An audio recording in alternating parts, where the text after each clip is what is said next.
Good afternoon, everybody. Thanks for tuning in. John Kelly Profiler here, and welcome. Welcome to today's show, profiling all who's guilty. All who's guilty here. And this is focused on the mass murders and shootings that have taken place at Oxford High School up in the state of Michigan. Okay? I have to say, please remember that everybody's innocent until proven guilty in a court of law. Okay, I have to say that. The other thing is, for those of you who haven't subscribed, please think about subscribing. We love your subscriptions. We also love your comments. Please feel free to comment as much as you like. We read them all. We'll get back to you. There's no question about it. It means a lot to us on what you have to say. 10 heads or 1,000 heads are better than one, right? So we'll always field your comments. Disclaimer I have to put out there is everybody's innocent until proven guilty in a court of law. There's no question about it. So again, today we're going to be talking about Ethan Crumbley, the school shooter at Oxford High School up in Michigan. This is a book I wrote 23 years ago. I wrote this book, Warning Signs and Identifying Hidden Violence in Your Kids, 23 years ago. I don't think a lot of people got the message, because in the last 23 years, I'm sure you can agree, there's been a lot of mass murders and school shootings that have taken place in high schools all around the United States. And the sad part about it is, who's going to be next? What school's going to be next? Very sad, very upsetting. With that being said, I'm being interviewed today, so let's take it from there. All right, thank you, John. So I'm going to start things off here with the first question. What do you think about his teacher catching him the day before, searching for ammunition before the shooting? That's a question that's been out there.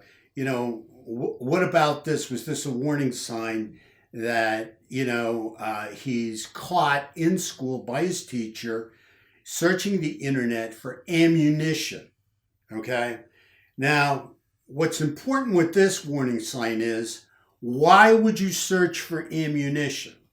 He's a sophomore in school. He's searching for ammunition, or why does anybody search for ammunition? They search for ammunition because they have a gun. Okay, so there's a warning sign right there that you got a young man who's searching in class online for ammunition. That tells me he has a gun. Major warning sign number one. Go ahead. So what about the day of the shooting and the drawing? He wrote in the drawing of a semi-automatic handgun that was pointed at the words, "The thoughts won't stop. Help me." Well, that tells me that I'm looking at a very, very distressed young man, okay? I've got a young man that is writing about this, he's journaling about this, he's drawing about this. He is talking about his thoughts. He realizes there's something wrong with his thought process. We call them cognitive distortions, really negative distortions, or the internal critic. But something is really going on inside of him that he cannot control. And he's saying, I can't stop it, or the thoughts won't stop. That is a major warning sign as well. After you know what he's been writing about, what he's been drawing about, major, major warning signs that this kid needs a psychiatric intervention. Okay, so John, you've talked about the fantasy of violence in this shooting. Can you explain what you mean by that? Well, you got to understand there's fantasies going on in this young man's mind. This man is continually reliving this fantasy in his mind of, going berserk in the school and shooting a lot of people, because if you're going to write about it, if you're going to talk about it, if you're going to record about it, you're definitely obsessed with it. So you're definitely fantasizing about it. So he's entertaining, these horrific murderous fantasies. All right. And that should have been very, very obvious to the powers to be that were interviewing this young man and doing an intervention on him. Now, what do you see motivating a young man like this to commit such a horrible shooting and murders? I see a young man like this having these problems, having these fantasies, really, really being obsessed with these thoughts and making statements that he's going to shoot up a school, he's going to kill a lot of people, that he's got a gun, that he's going to pretty much wreak havoc on a school. And then I see a problem with a young man being able to walk it back from there. See, once they've boasted about this and boasted about, these horrific ideas and this murderous behavior that they're planning on committing and talking about it among their peers and other people, other kids in the school, it's very hard for them to walk this back, because now what will the kid say if he doesn't act it out, if he doesn't do it? Oh, you were a chicken. Oh, you're a coward. Or you're a punk. You're just full of BS. Who do you think you're scaring, right? So now he's caught between a rock and a hard place in one respect, that if he doesn't move forward, it's going to be real hard to move backward, because he's going to be really ridiculed by his peers in a very major way. And the kids always know. That's why some kids called out of school, okay, and didn't go in and ask their parents if they stayed home, that something bad was going to happen at the school. The kids always pretty much are the first to know and first to talk about it among themselves. But yet, there's other pieces to that we'll get into as we move on here. But definitely, we're talking about a very, very mentally ill young man here with murder on his mind, and his mind definitely on murder. So, John, do you see the parents being guilty here? I see the parents being totally guilty in a lot of ways. First of all, they are legally and morally responsible for him until he becomes 18 years old. They either bought him a gun or had a gun in the house, okay, that he had access to. From what we're understanding, based on the text message, the mother texted to him, "Don't do it." Now, what does that mean? We're going to have to wait and see what the authorities come up with. Is it possible they realized he had the gun with him? He had the gun at school? I think the parents are really culpable here. I think they're culpable in many, many ways. I think they definitely should be charged. I really, really congratulate the prosecutor on charging them. Looks like they took flight. They tried to get out of Dodge. They did not report him. They did not report anything about him. And it's going to be real hard for anybody to convince me that the parents did not have some kind of understanding, okay, on how mentally ill this kid was, or that there was something really wrong with this kid. I mean, this kid was disturbed. And it's hard for me to believe that people that came in contact with him didn't realize he was disturbed. Okay, so, they obviously didn't report it to anybody. And if they did, things probably would have been stopped on a dime, and everybody would be alive, nobody would be wounded. He wouldn't be sitting in prison, and they wouldn't be sitting in prison. So I really hope that they hold the parents completely and totally accountable here, because people have to be accountable for their guns, their weaponry, whatever they have, okay? They're adults. This is a kid, okay? And I mean a mentally ill kid. How about the school? Do you see the teachers and other administrators having any guilt here? I have a real problem with the interventions the school did, okay? And I'll tell you why. I'm not sure when they did the intervention with the parents and they had we'll say, teacher parents conference, who all was there? Was there a mental health professional there? Was a mental health professional like a school psychologist? Was was he anywhere around? Was he asked about what he thought about the situation? Was he consulted at all? I mean, because it seems to me like there wasn't.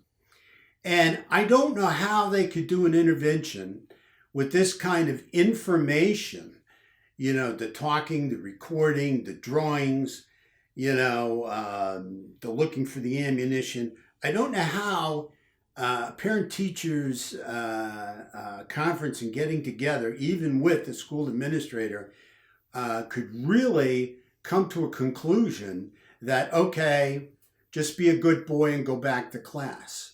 Okay? I mean, obviously, looking at this stuff, for anybody that's a mental health professional, I mean, it is really disturbing evidence. You're looking at disturbing evidence of a possible violent situation. And, at that point in time, he should have been interviewed by a psychiatrist or a psychologist, to see how much of a threat, if any, he was going to be, based on all the information and all the input from everybody, the teachers, the parents, and all the drawings and his recordings and everything else. Everything should have been presented to a professional, like I said, a psychiatrist or a psychologist. Now, the other part of it is that we have, a situation where it looks like that no mental health professional was consulted on this. Usually in a situation like this, with the schools I've worked with, pretty much the child and the parents are called, they do an intervention, teacher-parent kind of conference. At that point in time, the child has to leave the school, has to be evaluated by a doctor of psychology or an MD psychiatrist. A report has to be done. Testing usually has to be done. And the only way the young man can return to school is if he gets a clean bill of health after the psychiatric evaluation. And it looks like none of this took place here. Okay, so going back to the kids, do you think they knew that something was going to happen that day? When I go back and I take a look at this, based on the reporting that's been done to this, are you asking me if the parents thought something was going to be done that day, or the school thought something was going to be done that day, or, just looking at the kid himself? I mean, I'm sorry, could you be more specific? The other students at the school. Oh, the other students. Well, like I said earlier, a lot of students, called out sick that day, asked their parents if they could stay home that day and not go to school, because the kids always know. Because this kid was telegraphing his homicidal ideations and intentions. He was telegraphing them. I don't know if he was trying to play the role, if he was just playing big man on campus. He was really just obviously filled with rage. What underlying mental health problems exist that we don't even know about. But there is no doubt about it that the kids knew. The kids always know. And that's why it's very, very important to have a program in place, okay? So the kids can turn around and let the administrators know, let the teachers know. The kids can tell their parents if they don't want to call the school, have the parents call the school. But it has to be a situation where the kids are kept anonymous. The kids that are calling in have to stay anonymous, because if they can't stay anonymous, then them and their parents could be opened up to liability. And that's really sad that you could be liable for reporting that somebody could be ready to commit a mass murder. But also, what's very, very important is that, the kids are not left to be shamed and ridiculed. And that's why the anonymity is very important. You need to be anonymous because the bottom line is, you don't want your child going off to school, or your child doesn't want to go off to school and be known as a squealer, as a snitch, as an informant. Because if it's not kept confidential, then all of this turns around and falls on the child or the family that's trying to report it and do the right thing. So this has to be set up in these schools. So if they see it, they hear it, they can identify, talk about it, put the word out there to the proper authorities. I mean, from what I understand, this school had security, had a security guard there, somebody from law enforcement or ex-law enforcement. I mean, they weren't even called in on this either. So so no one in security was called in. As far as I know, nobody was called in from mental health. Very upsetting. But still in all, getting back to what you said about the kids know, kids always know they have to have a safe way to communicate what they hear to the school in an anonymous fashion. Okay. So sorry for the back and forth here, but going back to the intervention, why do you think after the intervention with the school administrators, the teachers, and the parents, that did not stop him from committing the shooting? I believe at that point in time he couldn't walk it back because he didn't want to be called a coward or a chicken or a punk or whatever.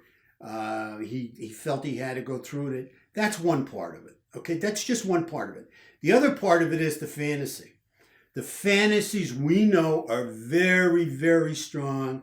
They can be obsessed about over and over and over.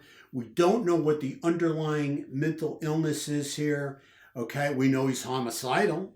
All right, that we know for sure. You can't call him a psychopath. Unfortunately, you have to be 18 or over to report somebody as a psychopath. Under 18, it falls under some type of conduct disorder. I'll say a conduct disorder. But the point I'm trying to make is, I believe he was engrossed in this fantasy, okay? And what type of reward he was going to get from this fantasy, only he knows. But I think he got caught between a rock and a hard place.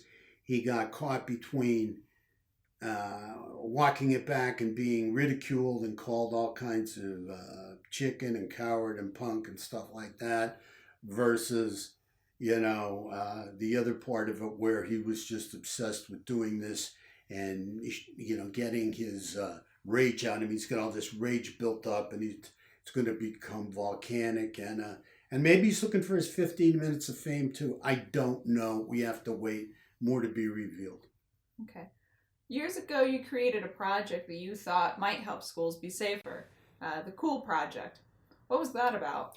Well, the Cool Project is something I invented a number of years ago, something we created after doing all this research, after writing the book and everything, many, many years ago. And the Cool Project is KOOL. It is not COOL. KOOL. Kids on Observant Lookout. Cool Project. Kids on Observant Lookout. And the reason for that is because we realized early on that kids always know. The kids are always the first to know. Okay? But if you don't have a program in place,